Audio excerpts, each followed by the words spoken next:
اس کے بعد حضرت سلمان فارسی کا واقعہ حضرت ابو بریدہ بیان فرماتے ہیں کہ حضور اکرم صلی اللہ علیہ وسلم کی خدمت میں کچھ تازہ کھجوریں لے کر آئے اور انہوں نے کہا کہ یہ آپ لوگوں کے لیے صدقہ کی کھجور ہیں۔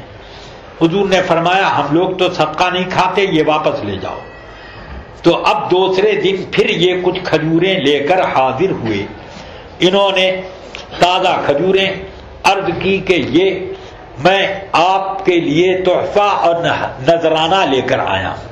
تو حضور اکرم صلی اللہ علیہ وسلم نے فرمایا اپنے صحابہ سے کہ سب لوگ اپنے ہاتھ پھیلاؤ اور کھانے میں شریک ہو جاؤ۔ سب نے مل جل کر کے اس کو کھایا۔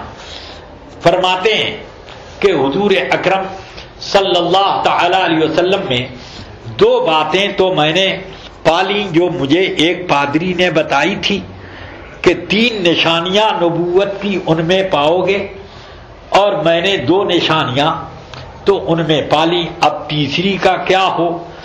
تو اب فرماتے ہیں کہ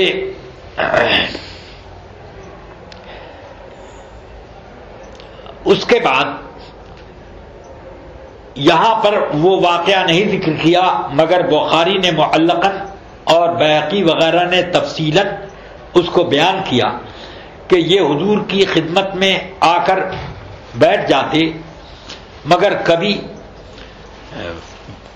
حضور کے شانے سے چادر ہٹتی ہی نہ تھی، چادر اوڑے رہتے، تو میں خاتم نبوت کو دیکھ ہی نہیں پاتا۔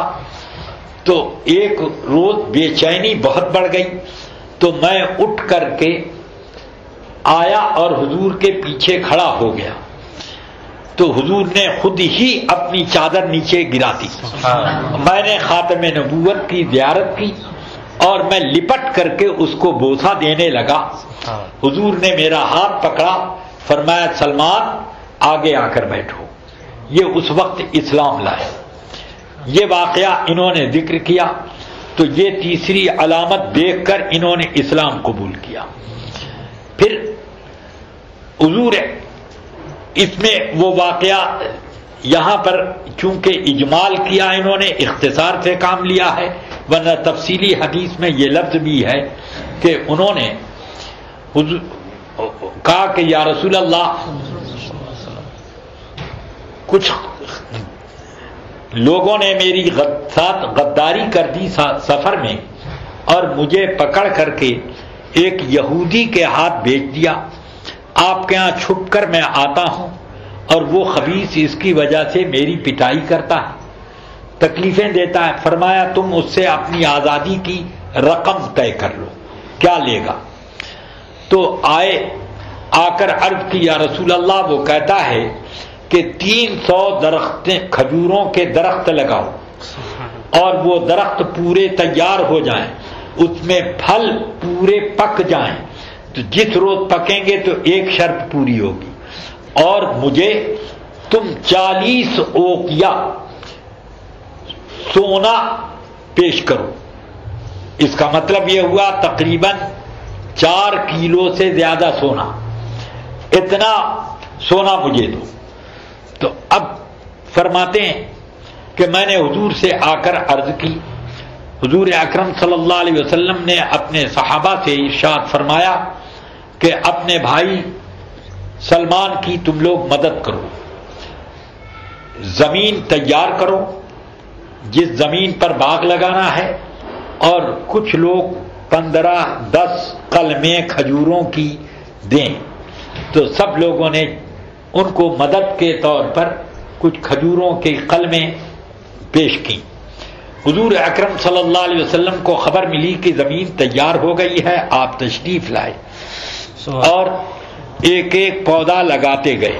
اب اس کے بعد یہ ہے کہ حضور صلی اللہ علیہ وسلم نے ایک ایک پودے کو اپنے دست مبارک سے لگایا، مگر چپکے سے ایک پودا حضرت عمر نے کسی کنارے لگا دیا، تو پورے باغ میں اسی سال کھجور تیار ہو گئی، برسہا برس لگ جاتے ہیں، کھجور کے درخت کو تیار ہوتے، پھول آتے، پھل آتے، مگر ابھی پودا لگایا گیا اور اسی سال جب موسم آیا تو پھل گیا۔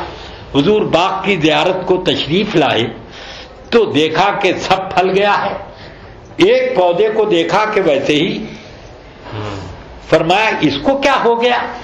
حضرت عمر آگے بڑھے، عرض کی یا رسول اللہ میں نے اس کو لگایا۔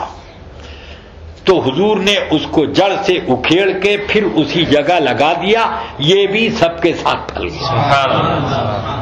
یہ حضور کا معجزہ اور اختیارات کلیہ